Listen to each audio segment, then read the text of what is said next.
Eto na nga guys, ang ating spaghetti bake. Ang ganda ng pagka-toasted ng kanyang cheese with the parsley fresh on the top. Ayan, spaghetti bake.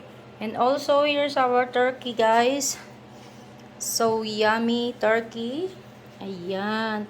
So I'm gonna cut that later. How delicious. And of course, I'm still doing the extra rice, white rice, and the corn. Okay? So, happy Thanksgiving, everyone! Ayan guys, first time ko po magkatay ng turkey kasi lagi yung asawa ko ang nagkakatay ng turkey namin. So, ayan, di ko alam.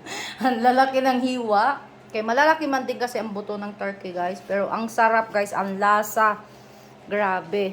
At saka, ang ganda ng kanyang pagkaluto, guys. So, hindi siya dry. So, it's juicy inside. Ayan.